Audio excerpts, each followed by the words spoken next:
నమస్తే. శ్రీ గురుభ్యో నమః. శ్రీమాత్రే నమః. ఆదిత్యాయ చ సోమాయ మంగళాయ బుధాయ చ గురు శుక్ర శనిభ్యే రాహవే కేతవే నమః. జపాకుసుమ సంకాశం కాశ్యపేయం మహాధృతిం తమోరం సర్వపాపగ్నం ప్రణతోస్మి దివాకరం.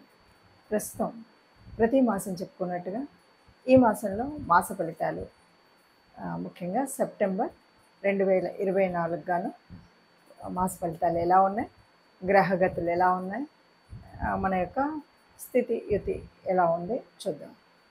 ముఖ్యంగా ముందుగా దీనికి సంబంధించి గ్రహస్థితి ఎలా ఉంది. సెప్టెంబర్ మాసంలో ఉన్నటువంటి గ్రహస్థితి కనుక మనం చూసినట్టయితే శని కుంభంలో వక్రించి ఉన్నాడు, గురువు వృషభంలో ఉన్నాడు, రాహువు మీనంలో, కేతువు కన్యలో. ఇది మనకు తెలిసినటువంటి విషయమే. ఇక మిగతా గ్రహాలు కనుక చూసినట్టయితే మిథునంలో కుజుడు ఉన్నాడు, కర్కాటకంలో చంద్రుడు దాదాపుగా కర్కాటకంలో మొదలై ప్రతి 2.5 రోజులకి చొప్పున మారుతూ మళ్ళీ మిథునం వరకు ఈ నెలంతా తిరుగుతాడు. ఇక అదేవిధంగా కర్కాటకంలో బుధుడు, ఈ బుధుడు 5 వరకు కర్కాటకంలో ఉండి ఆ తదుపరి మరి సింహంలోకి వెళ్ళి అక్కడి నుండి 23వ తారీఖు మళ్ళీ కన్యలోకి మారడం అనేది బుధుడి యొక్క స్థితి కనిపిస్తుంది. ఇక రవిని కనుక చూసినట్టయితే రవి తన స్వస్థానమైనటువంటి సింహంలో 17 వరకు ఉంటాడు, ఆ తదుపరి కన్యలోకి వెళతాడు. ఇక కన్యారాశిలో అప్పటికే ఉన్నటువంటి కేతువుతో పాటు శుక్రుడు ఉంటాడు. అయితే శుక్రుడు గురించి ఇక్కడ శుక్రుడికి ఇది నీచ స్థానం. నీచంలో శుక్రుడు ఉండడమే కాకుండా ఇంకా శుక్రుడు 19కి తన స్వస్థానంలోకి తులలోకి వెళ్ళడం, ఇది మనకు కనిపించేటువంటి గ్రహస్థితి సెప్టెంబర్ మాసం గాను. ఇప్పుడు మనం చూస్తున్నటువంటి గ్రహస్థితిని కనుక చూస్తే కొన్ని ప్రత్యేకమైనటువంటి స్థితులు మనకు కనిపిస్తున్నాయి. ఏమిటి అంటే, ఒకటి, రవి తన స్వస్థానంలో ఉండడం. మనం ఏదైనా సరే కొన్ని గ్రహాలు కొన్నిసార్లు తమ స్వస్థానంలో ఉండి ఇచ్చేప్పుడు కొన్ని ఫలితాలు చాలా శుభ అశుభ డిపెండ్స్ అపాన్ మన యొక్క జాతకాన్ని బట్టి ఉంటాయి. అయితే రవి తన స్వస్థానంలో ఎక్కడి వరకు, ఈ నెల 10 అంటే సెప్టెంబర్ 17 వరకు ఉంటున్నాడు కదా. ఈ కాలంలో ఎవరికైనా సరే ముఖ్యంగా అంటే బాగా అనారోగ్యంగా ఉన్నారు, లేకపోతే చాలా ఊబకాయంలో ఉన్నారు, ఇలాంటి వాళ్ళు ఎవరైనా ఉంటారు కదా, వాళ్ళు తమ శరీరం కోసం, తమ ఆరోగ్యం కోసం ఏదైనా ప్రత్యేకించి వాళ్ళు చేసేటువంటి నియమాలు కానీ, వారు పాటించేటువంటి ఆహార నియమాలు ఇవన్నీ ఏవైతే ఉన్నాయో ఇవి 100% సక్సెస్ అవ్వడానికి ఒక పునాదిగా ఉంటాయి. అంటే రవి తన స్వస్థానంలో ఉన్నప్పుడు మనం మన ఆరోగ్య విషయంలో ఎప్పుడో దీర్ఘకాలిక రోగాలు ఏవైనా ఉన్నప్పుడు వాటిని తగ్గించుకోవడం కోసం చేసేటువంటి ప్రయత్నాలు ఏవైతే ఉన్నాయో అవి పూర్తిగా సఫలీకృతం అయ్యేటువంటి పరిస్థితి ఉంది. అంటే ఈ 17వ తారీఖు వరకు ఏ రాశి వారైనా, 12 రాశుల్లో ఎవరైనా సరే ఆరోగ్య పరిస్థితి మెరుగుపరుచుకోవడం కోసం చేసుకోవాల్సినటువంటిది ఏదైనా, అంటే మనం ఒక జిమ్ సెంటర్లో జాయిన్ అవుతామా, వాకింగ్ చేస్తామా, లేకపోతే ఆరోగ్య నియమాలు పాటిస్తామా, నేచర్ క్యూర్లో జాయిన్ అవుతాం, మన ఇష్టం. కానీ ఈ అనారోగ్యం నుండి ఆరోగ్యంలోకి రావడానికి ఒక పునాది అయితే ఉండేటువంటి పరిస్థితి, చక్కటి అవకాశం అనమాట. అందుకని దీన్ని అందరూ వినియోగించుకోవడానికి మంచి సానుకూల పరిస్థితి. ఇక రెండవది, మరి శుక్రుడు సహజంగా ఉన్నటువంటి 6వ స్థానంలో ఉన్నాడు. సహజ భవచక్రంలో కనుక చూస్తే, సహజ భవచక్రంలో 6వ స్థానము అంటే ఇది చాలా వరకు అప్పుల స్థానం కదా, రుణస్థానం, రుణ రోగ శత్రు స్థానం కదా. అక్కడ శుక్రుడు ఉన్నాడు. ఎట్లా ఉన్నాడు? నీచపడి ఉన్నాడు. నీచపడి ఉండడం వల్ల కొంచెం అందరూ, ఏ గ్రహం వాళ్ళు, ఏ రాశి వాళ్ళైనా, ఏ స్థలంలో ఉన్నా అందరూ చేయవలసింది ఏంటంటే, ఎవరికైనా సరే అప్పులు ఇచ్చేటప్పుడు, తీసుకునేటప్పుడు, ఇలాంటప్పుడు కొంచెం జాగ్రత్తగా లేకపోతే కనుక ఫైనాన్షియల్గా ఇబ్బందులు పడేటువంటి అవకాశం ఉంటుంది. కాబట్టి ఇది ముందు జాగ్రత్తగా మనం తీసుకోవాల్సినటువంటి ఒక నియమం. తదుపరి రాశి కర్కాటక రాశి. కర్కాటక రాశి వారికి సెప్టెంబర్ 2024లో ఎలా ఉంటుంది అంటే, మాస ఫలితాలు కనుక చూసినట్టయితే ఇందులో రాశిలో బుధుడు చంద్రుడు మొదట్లో ఉంటారు. తదుపరి ద్వితీయంలోకి మళ్ళీ ద్వితీయంలో రవి ఉండడంతో పాటు బుధుడు కూడా చేరుతాడు అక్కడికి.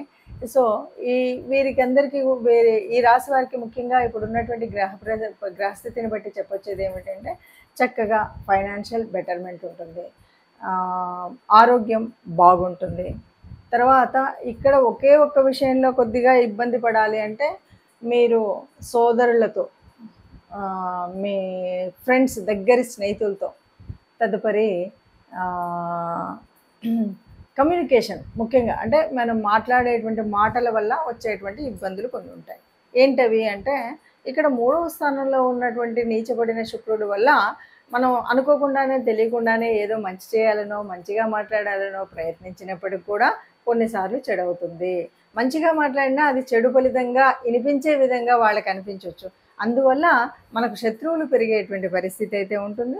ఈ శత్రుత్వం ఇది కేవలం మొదటి పక్షంలో కనిపించేటువంటిది మాత్రమే. అంటే ఎప్పుడు ఇలాగే ఉంటుందా అంటే ఈ సెప్టెంబర్ అంతా ఇలా ఉంటుందని చెప్పడం, మొదటి పక్షంలో మాత్రం ఇలాగా ఉంటుంది. సో కొద్దిగా మనం మాట్లాడేటప్పుడు జాగ్రత్తగా మాట్లాడినట్టయితే ఏ ఇబ్బంది లేకుండా ఉంటుంది. ఈ విషయాన్ని గుర్తుపెట్టుకుంటే ఇక మిగతాదంతా కూడా సవ్యంగా సాగుతుంది అని చెప్పొచ్చు. 8లో వక్రించినటువంటి శని ఉన్నాడు. శని ఆయుక్కారకుడు, అలాగే అష్టమ స్థానం ఆయుష్ స్థానం. కాబట్టి అలా ఆరోగ్యానికి ఏ రకమైనటువంటి ఇబ్బంది లేకుండా చక్కగా మంచి దీర్ఘాయుష్ అనేటువంటిది ఇక్కడ కనిపిస్తూ ఉంటుంది. అట్లాగే 9లో ఉన్నటువంటి రాహు మూలంగా మనకు కొద్దిగా ఎలా అంటే ప్రతినిత్యం ఇంతకుముందు పూజ చేసేవాడికి కూడా ఇప్పుడు బద్ధకంతో, అంటే ఒక పరిశుభ్రంగా ఆధ్యాత్మికంగా పొద్దున్నే లేస్తే పూజ చేయాలి, మంచిగా మాట్లాడాలి, ఆధ్యాత్మికంగా ఉండాలి అనేటువంటి స్థితి ఉండకుండా పొద్దున లేచినా కూడా మళ్ళీ పడుకునే విధంగా ఉంటుంటారు. అప్పటి వరకు నిన్న మొన్నటి వరకు శుద్ధితో ఉన్నటువంటి వాళ్ళు కూడా కొద్దిగా ఎట్లా ఉంటారంటే ఈ 4 రోజులంతా కూడా పూజ మీద మనసు ఉండదు, లేకపోతే చేసిన ఫార్మల్గా శుభ్రత ఇవేవి ఉండవు. ఆధ్యాత్మిక చింతన అంతగా ఉండేటువంటి పరిస్థితి కొంతమందికి ఉండకపోవచ్చు. అయితే ఇది పూర్తిగా లేదండి మీరు చెప్పినటువంటి రాశి నాదే, కానీ నేను చాలా పొద్దున్నే ఉదయాన్నే నేను బ్రాహ్మీ ముహూర్తంలో ఇది చేస్తానంటే చేసి ఉండవచ్చు. ఎందుకంటే ఇది చెప్పేటువంటిది గోచార రీత్యా చెప్తున్నాను. జన్మజాతకంలో మీకున్నటువంటి గ్రహస్థితిలో మీరు చక్కగా పూర్వపుణ్య ఫలం వల్ల మీకు చేసేటువంటి ఫలితాలు వేరుగా ఉండొచ్చు. కాబట్టి ఈ విషయం ఒక్కటి దృష్టిలో పెట్టుకుంటే ఏమవుతుంది అంటే దీనివల్ల మనం తర్వాత అంటే ఇలాంటి పరిస్థితి ఉంది కాబట్టి నేను అలా ఉండకుండా సరిగ్గా నా యొక్క జీవన విధులు పూర్తిగా చేయాలి అనేటువంటి భావన ఏర్పడడం కోసం చెప్పేటువంటిది. ఇక 2వ పక్షంలో కనుక చూసినట్టయితే 2వ పక్షంలో అంతా కూడా బ్రహ్మాండంగా ఉంటుంది. ఏ రకమైనటువంటి ఇబ్బందులు కలగకుండా హాయిగా, ఎందుకంటే మొదటి పక్షంలో కొంచెం శుక్రుడి నీచపడి ఉన్నందువల్ల ఉంది. కానీ 19వ తారీఖు తర్వాత తులలోకి వచ్చేటువంటి శుక్రుడి మూలంగా అంతా కూడా అనుకున్నది అనుకున్నట్టుగా చక్కగా సవ్యంగా జరుగుతుంది. అదే ఎందుకంటే శుక్రుడు కుటుంబ స్థానంలోకి వస్తున్నాడు, చతుర్థంలోకి వస్తున్నాడు. చతుర్థంలోకి వచ్చేసరికి కుటుంబంలో ఎప్పుడు కూడా హాయిగా విందులు, వినోదాలు, ఆనందాలు అలాంటి వాటితోనే సవ్యంగా సాగేటువంటి పరిస్థితి ఉంటుంది. ఇక వీటన్నిటి వల్ల కూడా మనకి ఏ రకమైనటువంటి ఇబ్బందులు లేకుండా చక్కగా సంతోషాన్ని కలిగించే విధంగా ఉంటాయి. వక్రించిన శని వల్ల లాభమే. అన్ని రకాలుగా చూసినట్టయితే చక్కటి పురోగతితో 2వ పక్షం కూడా హాయిగా ఉంటుంది అని చెప్పచ్చు. మనం జాతకము లేకపోతే ఇప్పుడు గోచారం చూసుకున్నప్పుడు గోచారంలో కొన్ని అనిపిస్తూ ఉంటుంది. ఎలాగంటే కొన్ని కలిసినట్టున్నాయి, కొన్ని కలవలేదు అని. ఇక్కడ 2 విధాలు. గోచారం చూసుకునేటప్పుడు మనం రాశి నుండి చూసుకోవడం, లగ్నం నుండి చూసుకోవడం. మీరు ఒక్కసారి లగ్నం నుండి అలాగే రాశి నుండి 2 చెక్ చేసుకోండి. మీకు అప్పుడు కొద్దిగా దగ్గరగా ఉన్నట్టుగా ఉంటుంది ఒకటి. ఇక 2వది ఏది ఏమన్నా సరే గోచార రీత్యా అంటే కొన్ని కోట్ల మంది ఉండేటువంటి ఇందులో ఇది సహజంగా మనకే వర్తిస్తుందా అంటే చెప్పడము అంత సులభమైనటువంటిది కాదు. ఎందుకంటే కేవలం గోచార రీత్యా మనం చేసేటువంటి ఫలితాలు కేవలం 30-40 మధ్యలో ఉంటాయి. యాక్యురేట్గా కావాలి అని అనుకున్నప్పుడు తప్పనిసరిగా మనం చేయవలసింది ఏమిటి అంటే జన్మజాతకాన్ని చూపెట్టుకోవడమే. మన దగ్గరలో ఉన్నటువంటి ఎవరైనా సరే మంచి నిష్ణాతులు ఎవరున్నా సరే పండితుల దగ్గరికి వెళ్ళి జ్యోతిష శాస్త్ర రీత్యా ఉండేటువంటి మీ జన్మజాతకంలో మీకున్నటువంటి గ్రహస్థితులు, యుతులు, దృష్టిలో నడుస్తున్నటువంటి దశ, అంతర్దశ వీటన్నిటిని దృష్టిలో పెట్టుకొని చెప్పేటువంటిది జ్యోతిష్యం. కాబట్టి జ్యోతిషం లేదు అంటే ఒకటి ఇక్కడ ఎంతవరకు మనం చెప్తున్నాం అంటే ముందు జరగబోయేది జరుగుతున్నది. ఇప్పుడు మనం చెప్పుకున్నాం. ఇప్పుడు ఉన్నటువంటి రవి కానీ శుక్రుడు కానీ స్థితి వల్ల ఇది ఎందుకు అంటే మనకు మార్గదర్శనం చేయడం కోసమే. జ్యోతిషం ఎప్పుడు కూడా మీకు ఇలా రాబోయేదాన్ని మనం సవరించుకోవాలి, దాన్ని సర్దుకోవాలి, లేకపోతే దానికి అనుగుణంగా మనం ఉండాలి అని చెప్పేటువంటి పరిస్థితే. కాబట్టి దీన్ని మనం దృష్టిలో పెట్టుకోవాలి. ఇక రెమెడీస్ ఏదైనా సరే, రెమెడీస్ అంటే మనకు ప్రతిసారి మారుతున్నటువంటి వాటిలలో ముఖ్యంగా ఇప్పుడు ఉన్నటువంటి స్థితిలో అంటే నీచపడినటువంటి శుక్రుడు ఉండడం ఒకటి, తదుపరి రవి మంచి స్థానంలో ఉన్నాడు. కానీ మీ గ్రహాల్లో మీకు మీ జాతకంలో ఉన్నటువంటి వాటిని బట్టి కూడా మనం చేసుకోవాల్సింది ఏంటంటే ముఖ్యంగా శ్రావణ మాసం అనగానే శ్రావణ మాసంలో లక్ష్మీదేవి ప్రార్థన ఎక్కువగా ఉంటుంది. ఎటు చూసినా శ్రావణం దాటగానే మనకు వచ్చేటువంటిది సెప్టెంబర్లో ఏమవుతుంది, శ్రావణం చివరి నుండి వచ్చేసరికి మనకి భాద్రపదం వస్తుంది. భాద్రపదంలో మనం విఘ్నేశ్వరుడిని తలుస్తాం. కాబట్టి ఇక్కడ మనం ఒక పని చేయాల్సింది ఏంటంటే విఘ్నేశ్వరు ఏ పని చేద్దాం అనుకున్నా విఘ్నేశ్వరుణ్ణి తలవకుండా మీరు ఏ పని చేయొద్దు.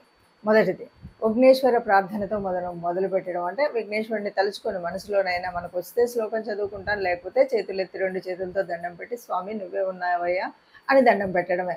అలా దండం పెడుతూ మనం ముందుకు వెళ్ళడమే ఇది. ఇక రెండవది వీలైనంత వరకు గోశాలకు వెళ్ళడమా, గోగ్రాసం ఇవ్వడమా, ఇది మన గోసేవ చేయడమా, ఈ మూడిట్లలో ఏది మీకు వీలవుతే, ఏది సులభమవుతే, ఏది అనువుగా ఉంటే దాన్ని చేయొచ్చు. గోమాతకి గోగ్రాసం తినిపించడం, గోశాలకు వెళ్ళి ఆ గోమాతని ప్రార్థించడము, అలాగే సేవ చేయడం. గోశాలలో సేవ చేయడం అనేటువంటిదంత ఉత్తమమైంది ఇంకొకటి లేదు.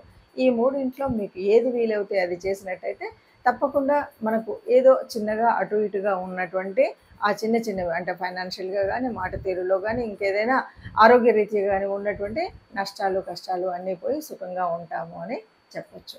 నమస్తే.